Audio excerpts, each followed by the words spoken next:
Warning.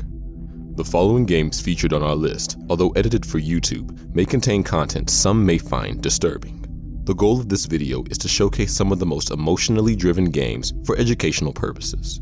The only way to avoid being scared is to click off the video now. For the rest that are brave enough to continue, beware of spoilers. Viewer discretion is advised.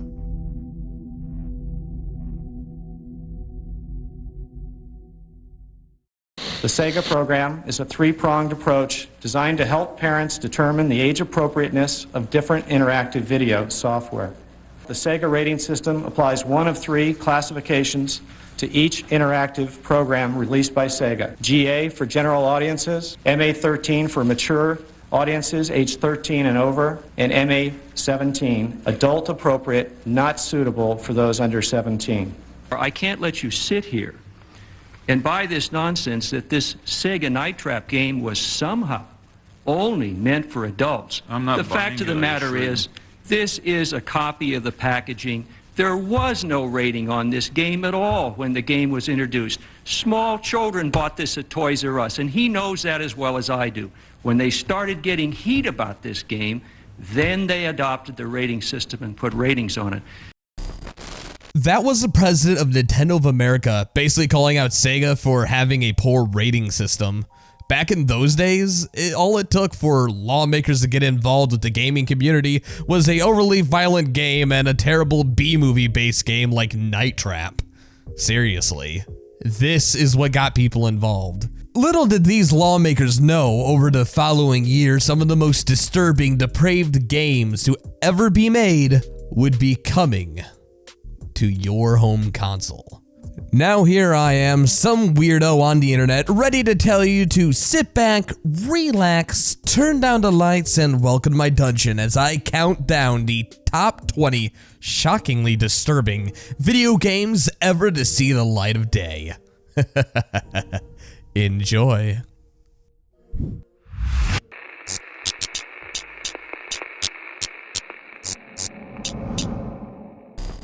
School Shooting Simulator. Alright, so School Shooting Simulator isn't a real game available to the public. Rather, it's a virtual reality experience built to train teachers on how to deal with school shootings if one may occur. This realistic computer simulation was made by the federal government. It was modeled after a real school and includes 20 classrooms, a library, a cafeteria, and a gymnasium. You can play as a police officer, a teacher, or a student. However, you can also play as the shooter, even being able to choose whether or not they're an adult or a child. The government really tried to capture the chaos and panic of a real shooting, as the software developers studied actual audio dispatches from the mass killings at Virginia Tech and Sandy Hook. It is a very traumatic, very panicky situation, said a spokesman for the Department of Homeland Security, which funded the $5.6 million program. We tried to make the environment just that disturbing. Simply put, it's a game where you try to hide from a shooter or get hunted by one. While the concept might make an actual fun game, the experience is all too real to people like the survivors of Columbine. The fact that it's a virtual reality experience makes it all the more discomforting because it puts the action right in your face. Virtual reality headsets has the ability to make you forget where you are, using only loose in-game notifications to stop you from running into a wall or something.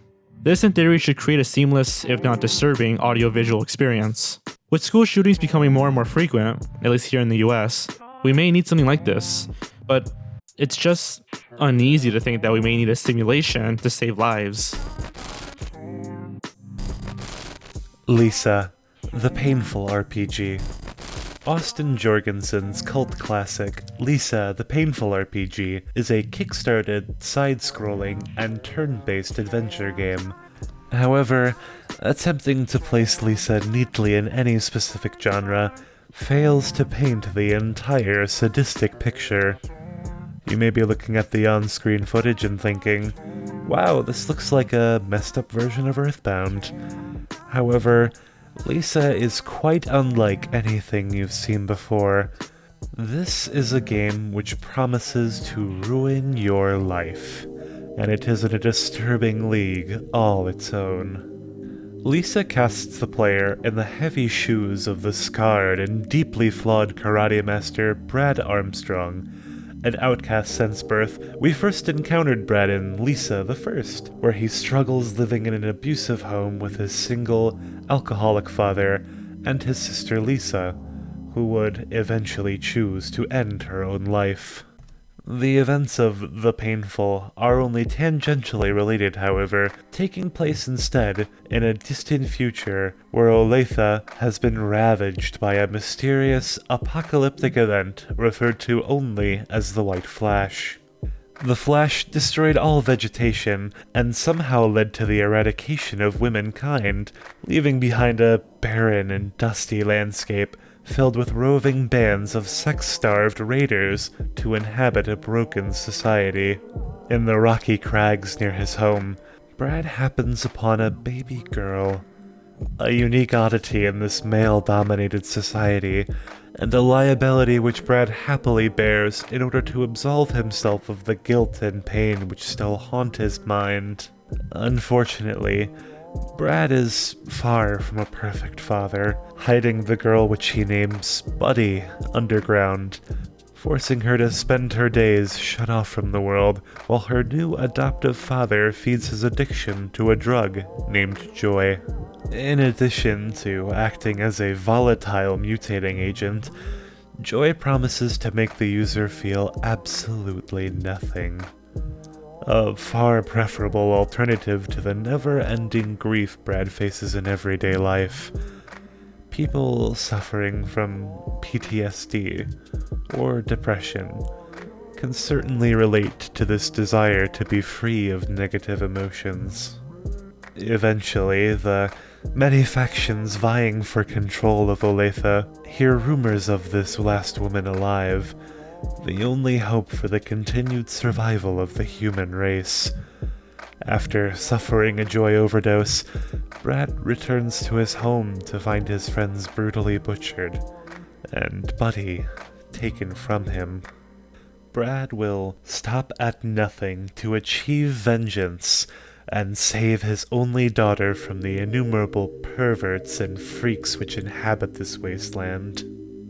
What makes Lisa truly disturbing isn't the gritty ultraviolence or the harrowing events which will transpire in this surreal hellscape. You will see groups of children burnt to ash, ruthlessly murder countless fellow survivors, and even sacrifice your party members in an RNG-based Russian roulette sequence, only for the game to undercut what has just occurred with an expertly timed punchline.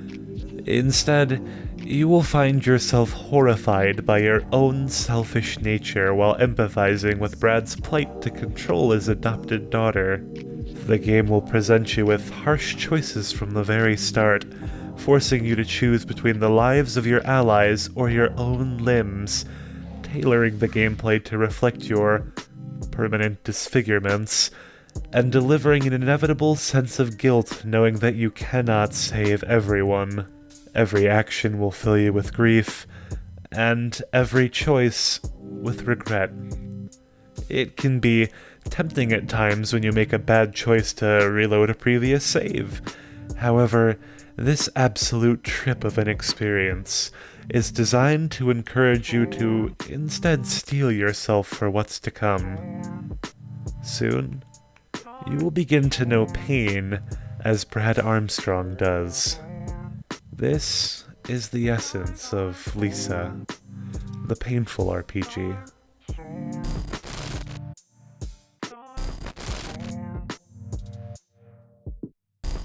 I have no mouth and I must scream. Just the title of this game is enough to make you squirm. A phrase that's become a trope in and of itself these days. I Have No Mouth and I Must Scream is a short story written by Harlan Ellison in 1967.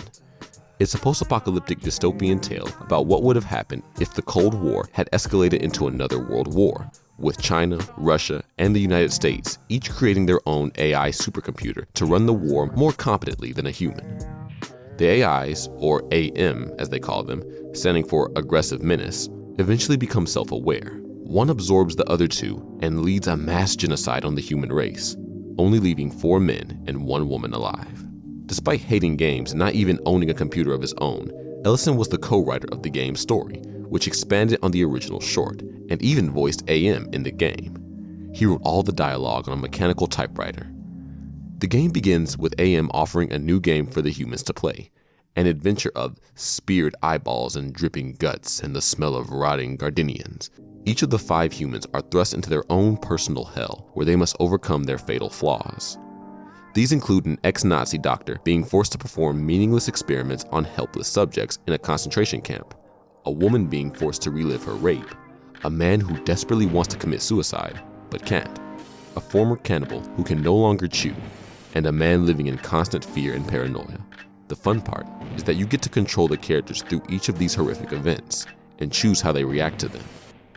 There is no longer any good or evil in this world, leaving the acts that you do purely subjective to your character's spiritual barometer, which can eventually lead them to defeat AM if it's high enough. The game itself is mostly a point-and-click adventure with various choices the characters must suffer through being displayed through text boxes. But this limited interface and the grungy, nightmarish graphics and atmosphere create a truly hellish and terrifying experience. In many ways, this could be considered the first Saw. Should the players fail in their efforts to stop AM, they are met with the original ending from the story. In the original story, the humans realize that the only escape from AM is through death. One of them manages to kill the other 4, but AM stops him before he's able to kill himself. The supercomputer transforms him into a helpless blob of jelly, incapable of harming itself and constantly altering its perception of time to cause it further suffering. The last thought that the blob has is, "I have no mouth, and I must scream."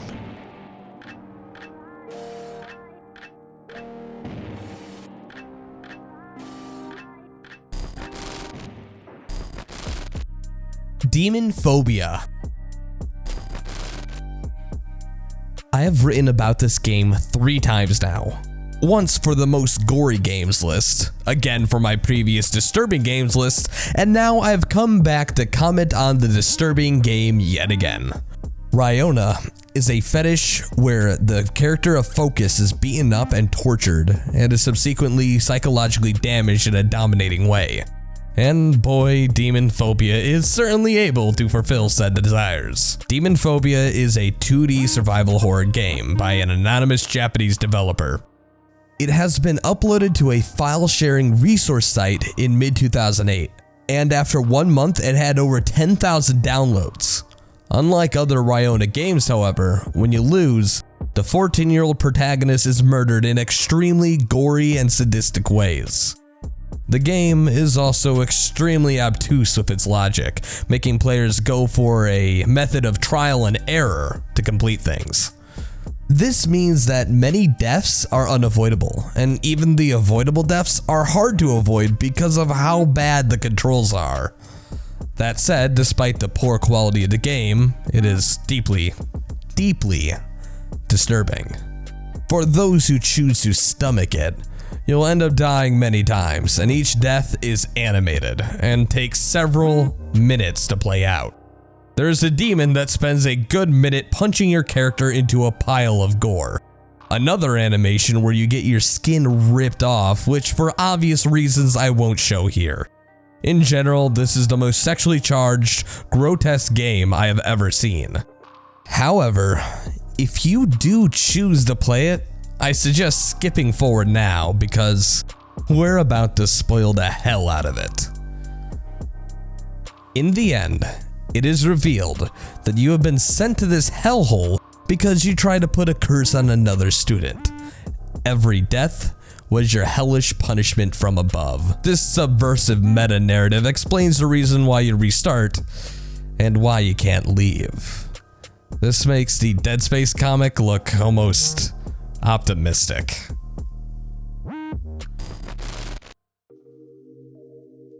War propaganda games.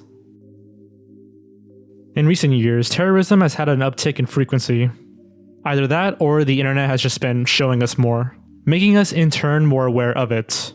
A lot of us must wonder how these terrorists even get recruited to join these groups, to go to such extreme lengths to cause pain and misery. But one of the possible answers is they don't find them, they make them. Much like with other extremist groups, they have their own underground market of entertainment and propaganda. and interest groups that promote it. Today we'll be talking about 2 of those games, starting with Quest for Bush. Quest for Bush is a free first-person shooter released by the Global Islamic Media Front, an Al-Qaeda propaganda organization. Fitting its genre, the goal is to fight American soldiers through 6 levels, and eventually kill the boss, George W. Bush. The archive and file names are all called Quest for Bush because it's a modification of Quest for Saddam, released by Petrilla Entertainment in 2003. However, the title screen calls it Night of Bush Capturing. Much like another game, America's Army, Quest for Bush was given to young people for free, with the explicit purpose of promoting this terrorist group's ideals to teenagers, with nowhere to go after school. It was made using an older game, so it could pretty much run on just about anything. This had the benefit of allowing this game to be played by most, if not everyone, that happened to have a copy. Then there's Special Operation 85 Hostage Rescue. 2 young Iranian nuclear scientists are kidnapped by US military forces while on a religious pilgrimage to Karbala, Iraq, and they are sent to a prison in Israel. An Iranian Special Operations agent is sent to Israel to save the scientist and 4 other Iranians. While in Israel, the protagonist also exposes a person responsible for leaking classified information about Iran's nuclear program to Western powers. This game has a lot of anti-Israeli imagery, and seems to be highly critical of the United States' invasion of Iraq. Despite this, the creator of the game states that this game does not promote terrorism, even if it does promote the beliefs that motivate most Middle Eastern attacks. Regardless, this propaganda game feels really just uncomfortable to play. And before we move on to the next item, understand that newer terrorist organizations such as ISIS, they mod existing games as opposed to making their own. I mean, there are ISIS modded versions of GTA, Battlefield, and even Call of Duty, and all they do is just swap out the character models to more closely resemble Islamic freedom fighters, as well as make the enemy look more like US troops and police officers. Covetous. Covetous is a surreal indie horror flash game which portrays the growth and birth of a parasitic organism as it metastasizes and devours its host before finally being born. Of course, this gruesome process is left mostly to the imagination of the viewer, as it is animated in a crude, blocky pixel art style. You are presented with the outline of a human being, complete with a brain, complacent grin, and beating heart. The player will then use the arrow keys to control a flashing red lump, which introduces itself as a forgotten cell which was left to die. The parasite will continue to narrate its existence as the player collects green lumps to progress through levels and grow the cell. I'm so hungry. You can almost hear the bizarre life form moan as it wriggles through the human's body, leaving scar tissue in its wake and forming a misshapen fetus. I must continue consuming my host, my ignorant kin. We can only imagine that the human is in pain, as his smile soon gives way to a worried frown as larger and larger hunks of flesh are devoured despite the parasite's promise of, "I love you, my sweet brother, my forgiving host." The suffering does not continue for too long, at least, as the 7th level ends with the player furiously pounding the arrow keys to tear free from the ravaged body, ending the macabre affair in a sudden and bloody burst. O existence, let me be known. Nightmare Creatures. Nightmare Creatures is a PlayStation 1, Nintendo 64, and Windows game released in 1997 by Callisto Entertainment and Activision. In the game, you play as Ignatius Blackward, a priest who is fighting against a demented scientist named Adam Crowley during the year 1834.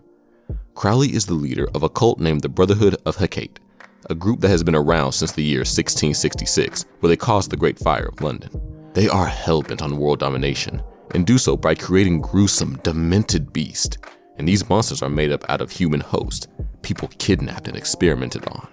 It's moments like this where the game truly begins to shine by utilizing some of the best FMVs ever to grace a PlayStation disc. The music in the game can either be extremely loud or soft. It's during these moments of soft music, normally composed of just whispers or plain old silence, when it sends chills up the player's spine. While the game is rather hokey at times, it features some of the most genuine, freakiest gameplay elements on the early PlayStation.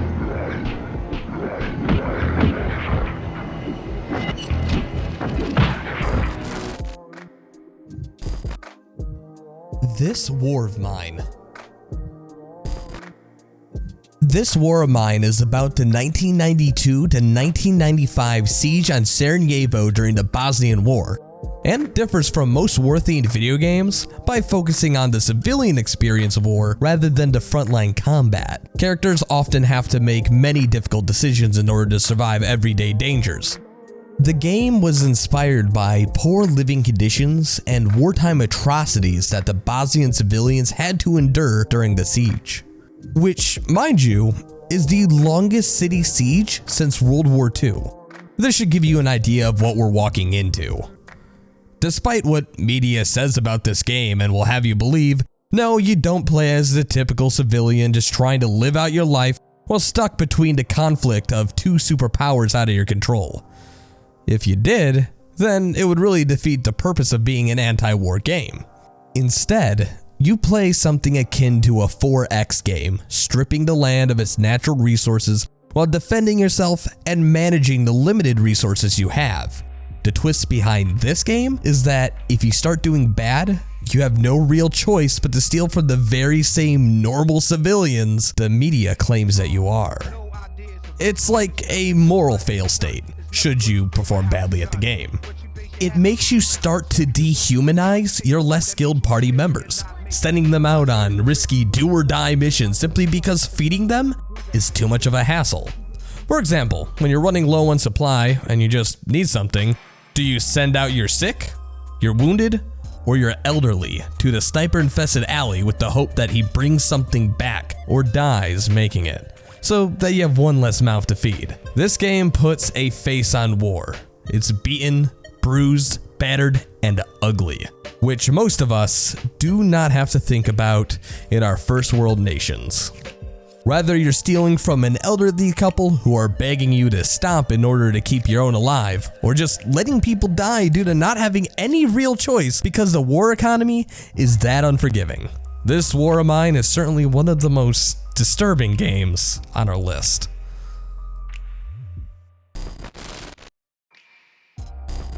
Left Behind: Eternal Forces. Anyone who knows anything knows that Christian video games are always amazing. Just look at Noah's Ark 3D. Gold. Okay, so in actuality, most of these games range from bad to awful, but are never really anything offensive, just out of touch. However, Left Behind: Eternal Forces is an evangelical game that just has some rather sinister undertones, based on the long-running book series of the same name, as well as the masterfully made Nicolas Cage film. This was the franchise's first jump into video games, and surprisingly not its last. The game is described as a quote-unquote Christian real-time strategy game, and follows the Tribulation Force, which is a Christian group in a post-apocalyptic New York who are fighting the global community peacekeepers, who are led by the actual Antichrist. The Tribulation Force's main task is to convert neutral and antagonistic forces to their side, and to only use lethal force on the Antichrist's armies when absolutely necessary. Killing causes your spirit level to drop, which eventually causes you to lose your belief in Jesus Christ and fall into the Antichrist's army. Many people pan the game for promoting sexism, bigotry, featuring racial stereotypes of Arabs and black people, and allowing you to play on the Antichrist's team in a Christian video game. The most disturbing part of the game, though, was its suggestions to religion warfare, which should not go by unnoticed. Famous video game fearmonger Jack Thompson even stated that, quote-unquote, the game was about killing people for their lack of faith in Jesus. Something that, you know, directly contradicts the Christian belief system, and even led him to cut ties with the publisher of the Left Behind series. Both Christian and atheist groups condemned the game, calling for a boycott over its violent nature. Even though conversion was never forced and violence was a last resort, the game still managed to get Christians and atheists to come together and hate a common game. You know it's shit when it can do that. Pony Island. An arcade cabinet, innumerable questions, and a gambit to separate you from your very soul. Pony Island will pit you against the Lord of Lies and 3 separate demons under his command, with only the help of a hopeless spirit to guide you. This game mostly exists as a short and niche puzzle experience, rewarding you for thinking outside the box. Though, for every clever solution you contrive, the devil will remind you who is truly in control. While the game does suffer from repetitive run-and-gun sequences, there are some truly disturbing moments as the inner machinations of Pony Island unfold. Seeing the title screen and hearing the ominous churning of the arcade cabinet sets a uniquely chilling atmosphere, which is only built upon by the rough graphics, shabby-looking screen, and harsh sound design. It is made clear from the start that you are unwelcome here, meddling in Satan's work, though the intrepid explorer may just happen upon clues which will help you to piece together your forgotten past. As you traipse through the broken code and explore the hard drive, it conspires against you, the odds surmounting as the devil draws nearer to collect his due. At its best, Pony Island will confound you with an evolving puzzle structure and unique battles with demons which will pit even the Steam overlay against you, though if you plan to delve into this hellish machine, be prepared for extensive action sequences which rarely add to the experience. If you find yourself curious or foolish enough to go snooping around on Satan's desktop, do yourself a favor, and remember what's at stake. What Remains of Edith Finch. From the renaissance of walking simulator titles in recent years, What Remains of Edith Finch takes the cake as not only the most interactive of these experiences, but also as one of the most disturbing. It's made clear from Edith's notebook and commentary regarding a Finch family curse that each individual you will come to learn about and sympathize with inside the manor is doomed from the start. The player will begin by exploring each sealed room, a glimpse into the life and personality of the deceased to introduce you to each family member before you happen upon a document which will allow you to play through their final moments.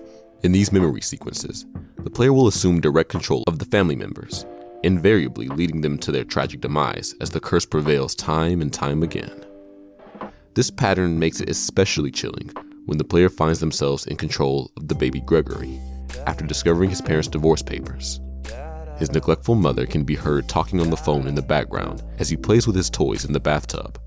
There's a brief glimmer of hope that Gregory might survive the ordeal when his mother empties the water. But there's only one tragic way the story can end. With the assistance of the player, Gregory soon finds out how to turn the water on again, and it overtakes him quickly.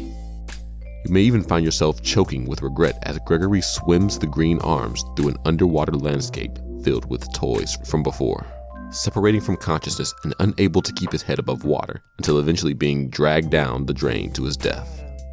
All while this is occurring, we can hear the voice of the baby's father trying to comfort the mother post-mortem. This is only one of the children you will lead to their inescapable demise in Edith Finch's hopeless quest for closure. After all, this is a family which finished construction of their graveyard before even starting to build the home.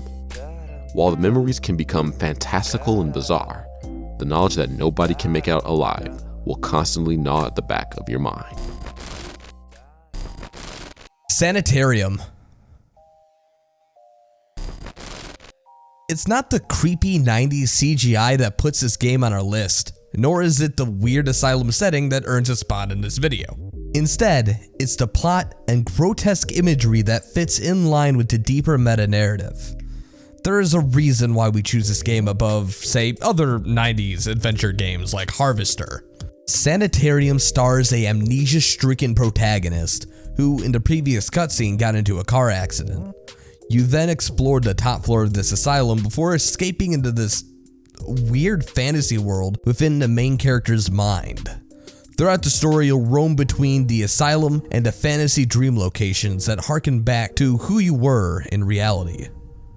As you play, you'll learn more about Max, what he did, and why he's in this institution. The first dream sequence takes you into this disturbing town populated with kids that are a mix between the kids from Children of the Corn and a Thing. This one has 2 mouths, while the other one has been buried. You may think, well, that's not that creepy. But then you hear the story about how this girl was dragged out to the pumpkin patch and then had her eyes pecked out by ravens. What lesson, Maria? Not to look for our parents. Mother said we should never, ever do that. But I was too curious. Mother saw me. She told the other kids that I was bad. Then she made them put me in the patch. I don't remember much, just those nasty birds, black wings. They pecked at my eyes. It hurt a lot. Or this game of hide and go seek, where you learn that one of the kids who's hiding is actually dead and buried, and the other kids think that you won't win because you won't have the guts to dig up a dead child. Even after you dig up this little girl, another kid called Lumpy takes the corpse and starts dragging it around, thanking you all the while for helping him find her. This game is full of stories about mutilation, child abuse, repressed memories, murder, and pure, unadulterated insanity. This might be one of the most disturbing point-and-click adventure games ever to be produced, especially if you can overlook some of the obtuse puzzles, the hit-and-miss voice acting, and the story which goes from grotesque to campy in the snap of a finger.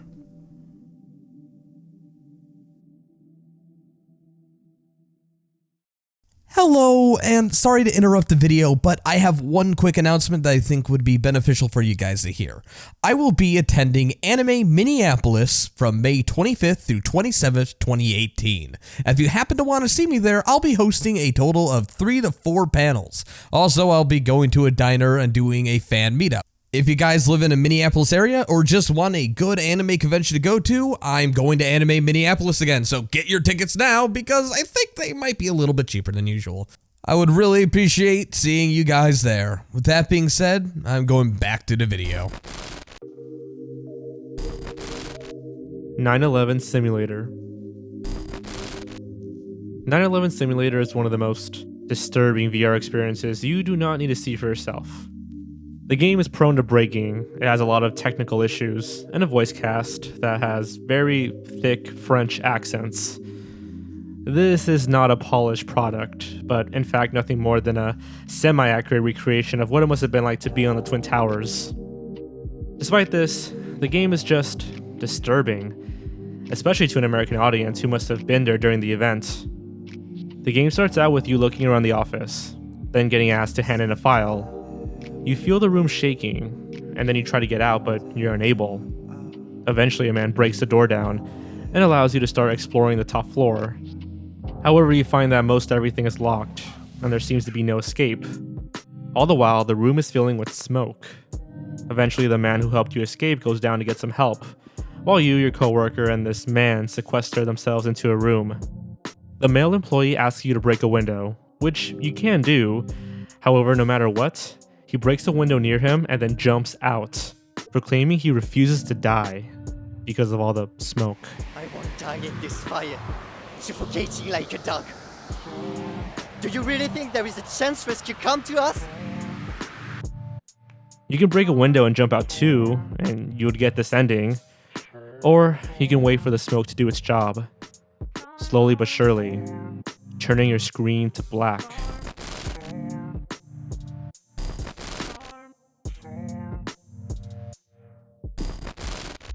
Thrill kill. 8 fighters, sinners and deviants, manifestations of their vices and insanity, have descended into hell. In this arcade-style fighting game, the god of secrets Maruka will give them all a second chance at life. But only one can receive the gift of rebirth. The infamously unreleased PlayStation 1 title Thrill Kill is often mistaken to be a banned game. However, development of this gratuitously ultra-violent beat-em-up was shut down by EA, who had just bought out Virgin Interactive before it had the opportunity to rally parents and politicians against it. Nearly in a finished state and boasting an adults-only rating, people had even been pre-ordering the title when the project was scrapped just 2 weeks before launch. In leaked copies of the game, you and up to 3 of your friends can take control of the fiendish and downright gruesome-looking sinners as they fight to the death in order to claim their second chance at life. There are no health bars, as all deaths in this brutal competition occur through mutilating executions as the combatants mercilessly maim one another to build their kill meter. Be the first to crack enough skulls to fill this gauge, and you will be rewarded with the opportunity to pursue and execute one of the combatants. Rinse and repeat until only 2 remain, then fill the kill meter once more to witness a thrill kill finisher in all of its pulpy glory. This is a title which revels in its creative violence and quirky cast, presenting all manner of painful and outrageous fatalities. A midget who jumps down people's throats, a hillbilly cannibal who munches on his opponents for a quick snack, and a hulking postal worker stuffing an old woman down a mailbox are only a handful of the imaginative and spine-chilling deaths you will witness.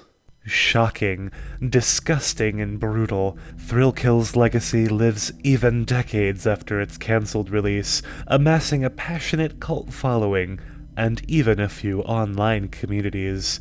With the rights to the IP firmly under EA's lock and key, the series will most likely never see the light of day, unlike the dangerous psychopaths and deviants who received that illustrious second chance.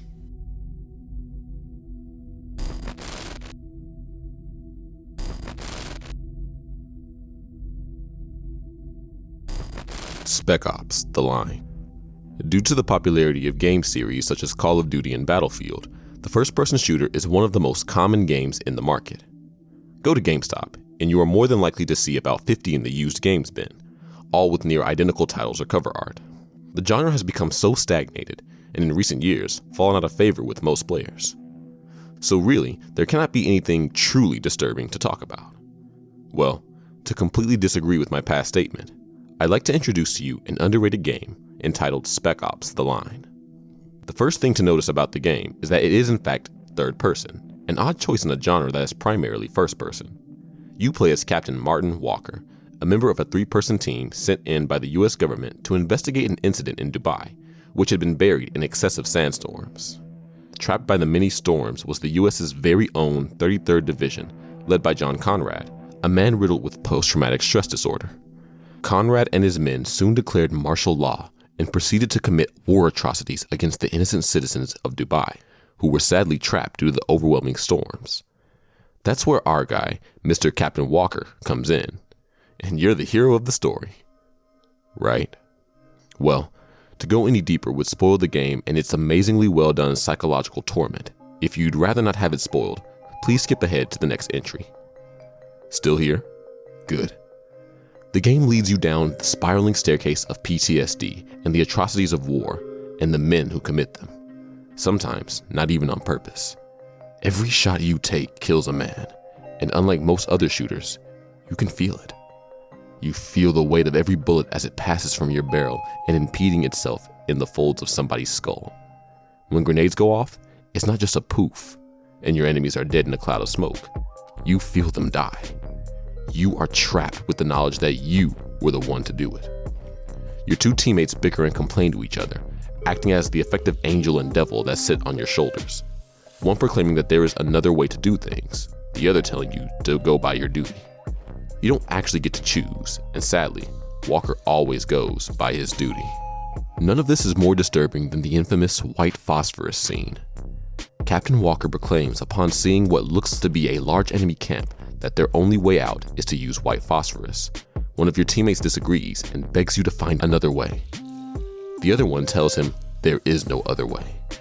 White phosphorus is a chemical composed of over 15 different poisons. It is known to wreak havoc on the human body, creating heavy burns that can melt through flesh as if it's cheese in the microwave. It's because of this that the chemical is banned in most warfare. In the game, you unleash tons of white phosphorus on the enemy in a scene that feels exactly like it was pulled from Call of Duty Modern Warfare. However, unlike that game, you have to walk through the wreckage that you caused. As you make your way through the desolated camp, you see not all your enemies have been killed. Some are writhing on the ground, some missing limbs, some begging and pleading for you to help, all of which are ignored. The game goes into explicit detail on each and every burn, and yet you walk past it casually, saying, ignore it. There's nothing we can do now. They're already dead. All of this culminates until you come across one barely alive soldier, his face cracked and burnt into a sickening deformity. He looks up at you, blinded eyes, and whimpers, "Why?" You simply look down at him and say, "You brought this on yourself." It's at this point when the game effectively punches you in the gut, when the dying soldier proclaims he and his men were simply trying to help. The next thing you do is enter a tent and see hundreds of civilians, all burned to death, their bodies bright red, skin peeled off, and almost all left trapped in positions of agony. The people you bombed were trying to help the civilians from the sandstorm, trying to avoid combat, until you brought your heavy boot down on them. Captain Walker stares at a mother, holding her child to her breast, mouth wide open in a silent scream, her eyes blinded, skin peeled revealing the jawbone, while her child is burnt to a crisp in her arms. Your men behind you argue, placing blame around, until Walker tells them to keep moving. The game falls into an anti-war attitude, depicting atrocities to its very extent, pushing the player to their limit, and then a little more. It's the kind of game that rivals the most gruesome of horror, and though it was a commercial flop, it has slowly began its trek to becoming a cult classic, a clear alternative to the average shooter, where lives are a dime a dozen and are as meaningless as the bullets you blast at them. There are plenty of disturbing and thought-provoking scenes, such as horrid hallucinations and gruesome revelations, but to go further into it would strip the game of its impact, and us of our sanity. Duck Season. Duck Season is not a Duck Hunt clone, but rather a VR experience that has design evocative of Five Nights at Freddy's. The use of a creepy dog mascot outfit and a clear 1980s aesthetic really shows us that we are in for a truly terrifying experience a la It Follows. Duck Season is essentially about a kid who lives in a single mother family. The kid's mom comes home one day and brings home a in-universe copy of the game titled Duck Season, where you play at what first appears to be a game of Duck Hunt, but in VR. At this point in time, you can turn around in real life while you're wearing the headset, and you can see a kid that you are playing as. Playing the game, in which itself is a game where you play Duck Hunt, where you use your VR headset and motion controls to shoot ducks. You shoot ducks, and every time you do, this filthy looking dog shows up and cheers you on. Basically, it's Duck Hunt, but taken into a VR setting, following a very uncanny valley conclusion. If it was just this, then honestly, it wouldn't be on the list. What puts it on our disturbing games list is the insane things that happen after you play through the first round of Duck Season.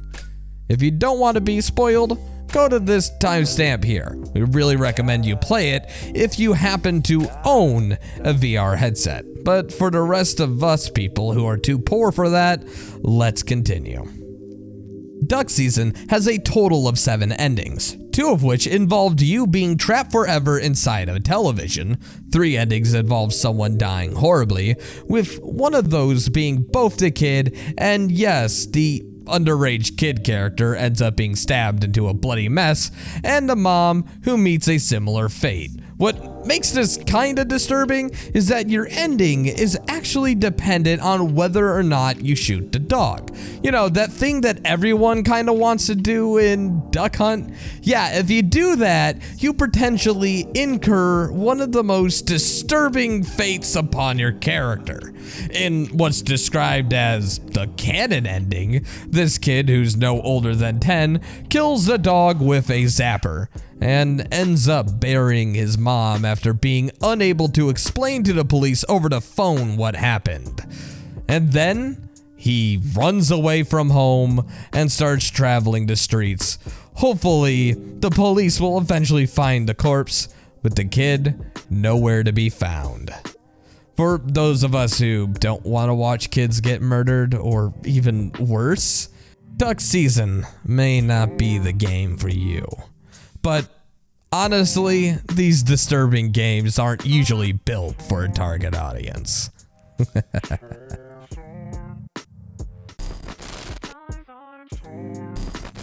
Postal 1. This game is quiet. It's unsettling. And it's perhaps one of the most disturbing games ever to be launched. Postal 1 is a game where you play as a mentally disturbed gunman who goes postal. Even the name Postal invokes a phrase that is slang for what happens when you shoot up your workplace. Most of the game is spent going from screen to screen killing people, most of which won't even fire back at you. The lack of music only serves to highlight the sounds of gunfire and screaming. The game follows a man who has been evicted from his home. He believes that the United States Air Force are releasing a poison gas onto his town that only he is unaffected by. He fights his way to the Air Force base through various areas. During the progress of the game, a voice in the protagonist's head, voiced by Rick Hunter, can be heard taunting his victims. After massacring the Air Force base, he is then shown trying to massacre an elementary school. However, his weapons have no effect. He then has a mental breakdown and wakes up to find himself in a mental asylum. A doctor gives a report on the protagonist's mental state, suggesting that the stress of urban life may have caused him to go postal. The final words spoken are, "We may never know exactly what set him off, but rest assured we will have plenty of time to study him." After the credits, manic cackling can be heard, suggesting that the protagonist may have somehow escaped the asylum. This game was hatred before hatred made waves on Greenlight for being about a spree shooter. Both games are nonetheless disturbing.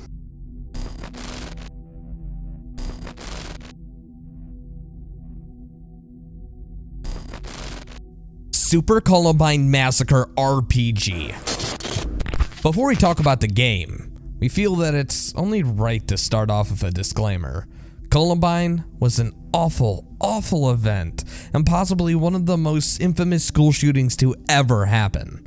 The people involved were mentally and emotionally disturbed, and had access to weapons that allowed them to fire upon fellow students for whatever reasons that they may have.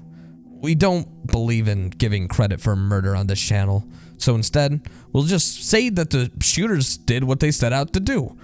Columbine will be remembered. We'll remember the victims, and remember what happened, and do our best to prevent it from happening again in the future.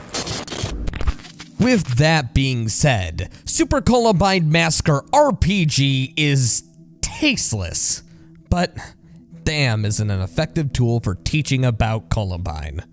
We say this lightly considering some of the liberties taken with the story, but oddly enough, it's not the weird liberties that they make that makes this game disturbing, but rather it's the attention to detail and accuracy to the event itself that causes physical and emotional discomfort.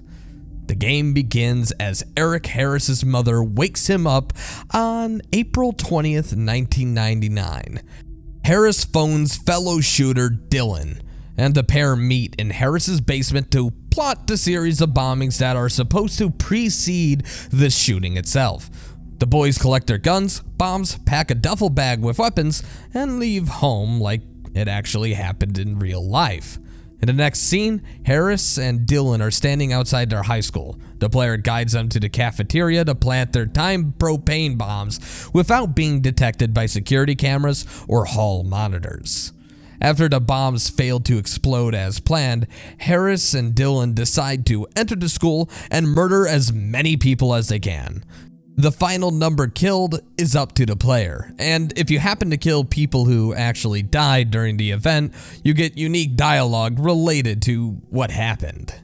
Once you're done, you commit suicide, and a montage of clips showing Harris's and Dylan's bodies is seen, as well as other clips of students comforting each other, and childhood photos of the gunmen play.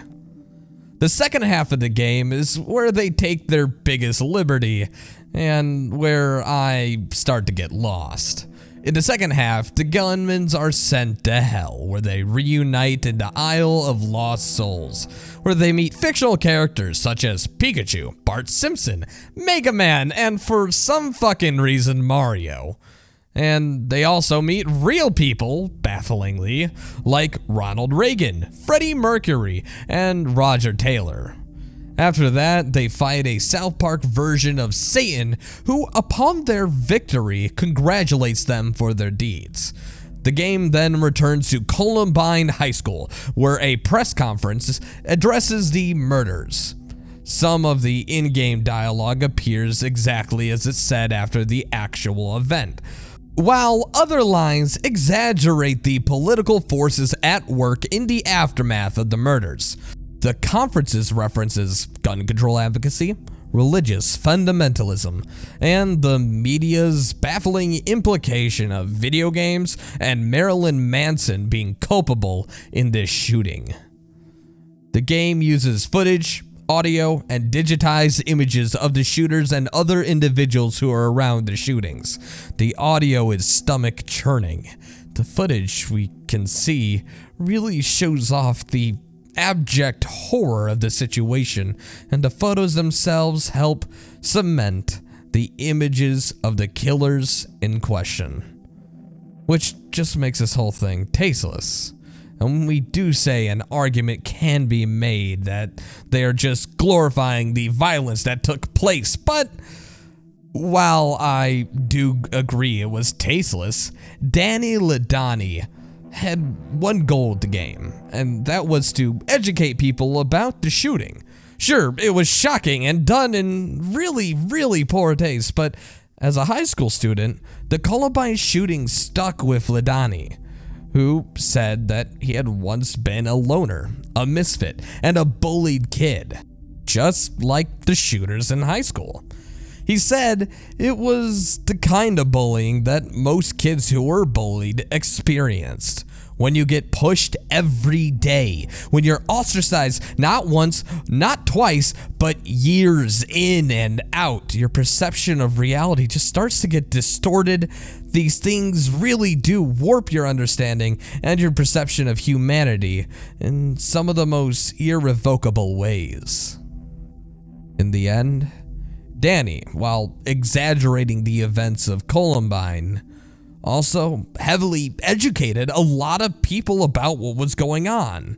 His heart, I have to honestly say, was in the right place, so for that, I give him a thumbs up.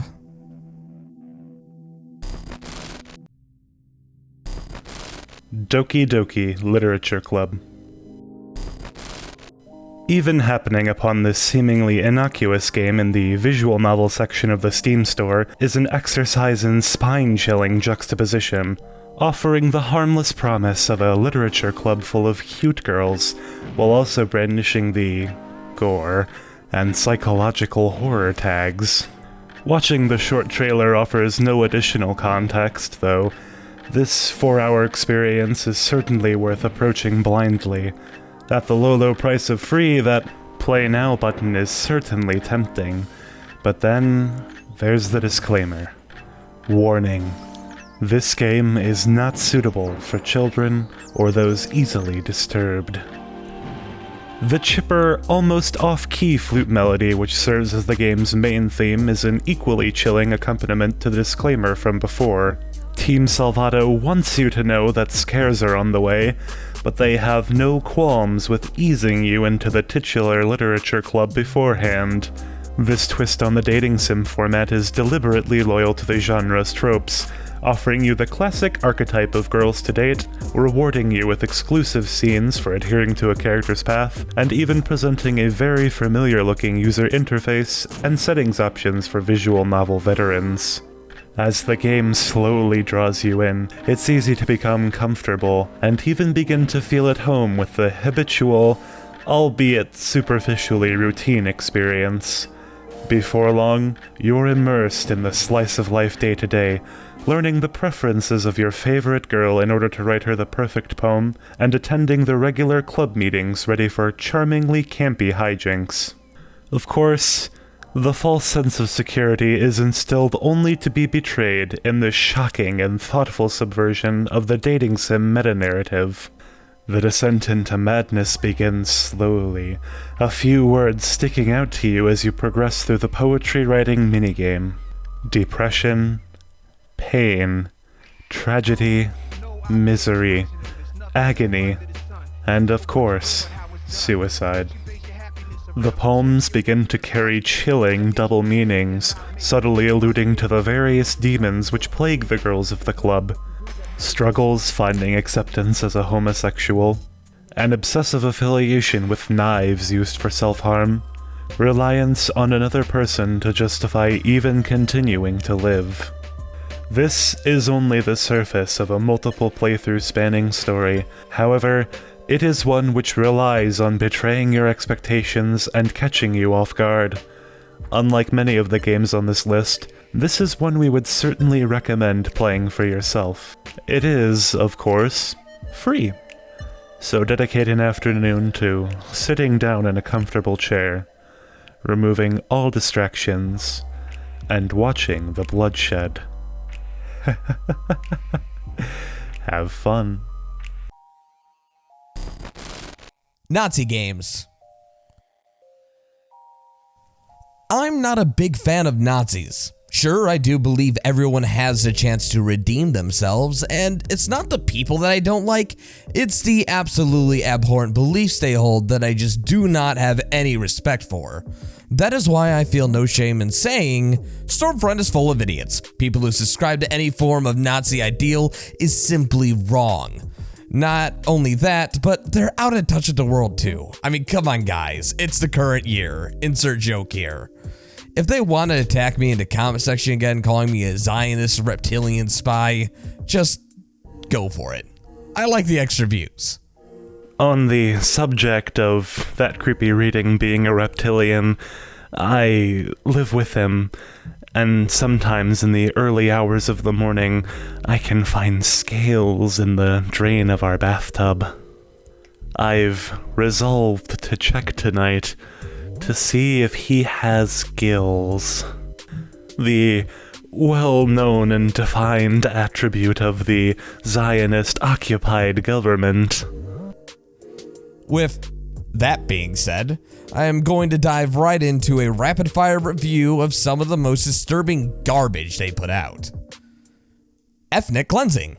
As you can tell by the title of this game, it's distributed by Stormfront, and in this absolutely disgusting gem, you'll pick between Will, yes, his name is Will, a blonde-haired, blue-eyed rebel, Skinhead, yeah, that's his name, and Klansman, who is a man clad in full Ku Klux Klan garb. In this game, you're tasked with murdering African Americans, Mexicans, and Jewish World Order soldiers. Black people seem to make ape noises as you murder them. It's almost like something straight out of 4chan. On top of this, the game is full of propaganda that promises to promote violence against other races, and the idea of forcefully removing them from our nation. And finally, as you can expect, there's a lot of anti-Jewish sentiment right here. While you play, you also get to choose what type of music you want to listen to. Keep in mind, all of it is kinda garbled and hard to understand, and more importantly, racist. But if you happen to like country racist music about lynching black people over metal music about killing Jews, then go for it if that's your cup of tea. ZOGS Nightmare 1 and 2.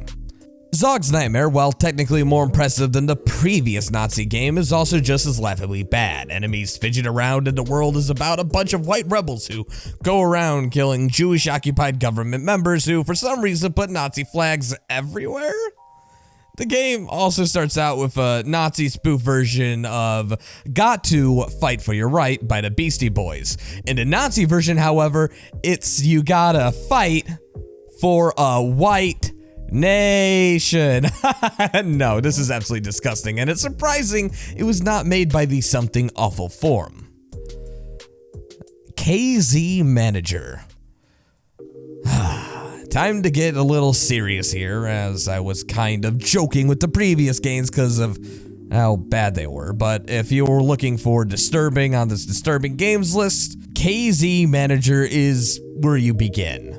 This is a game where you manage concentration camps, kind of like how one would manage roller coasters in Roller Coaster Tycoon, except you don't really get any graphics. It is pretty much just text. The history of the game is long and complicated, and honestly, I don't have the time to go into it in meticulous detail. But the point remains is that this is a game where you play God with Jewish and Turkish people's lives. You need to manage 3 resources, which basically amounts to propaganda or support, Jews, and gold. In order for you to get gold, you need slave labor. In order for you to get labor, you need more support. In order for you to get support, you need to murder the labor, which in turn gives you more money, which lets you buy gas, that lets you murder. This is just fucking disgusting. I usually say games have some sort of educational value, even if it is this disgusting, you know, but I say stay away from this one. You know what happened in World War II, unless if you're, you know, ill-educated or just flat out ignorant willfully. I remind you, this is a game where you kill Jews to get money. With the rest of the list, I stated why each game is disturbing, and you probably heard me joke about these Nazi games, which again are absolutely disgusting. And you might think that these are not really disturbing. However, to me, the ideas these games promote are terrifying. I know people personally in real life who still make their kids play games like this, denying them any sort of other media than this highly filtered, highly disgusting, almost edutainment title for Nazi families. I watched documentaries that show misguided mothers saying, "This is the only game I let my little girl play," and it's absolutely sickening. This is the type of propaganda that indoctrinates people into a way of thinking that promotes horrific violence. And that is why these games, while have a right to exist, are the most disturbing to ever be released.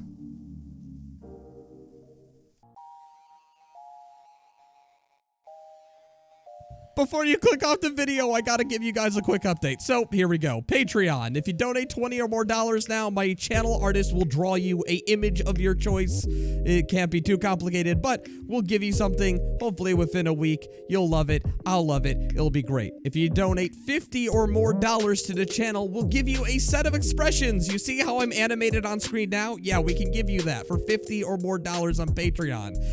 But just keep in mind, you have to be donating for at least a month in order to get access to that. Everyone gets one. We work fast. We hope to give you everything you desire and all that jazz. By the way, if you aren't really interested in that, I got a bunch of other tiers, including special names in the Discord, which I highly suggest you go on. But if that's not your thing, I got a cool bunch of new rewards. By the way, here's our Patreon best people of the year.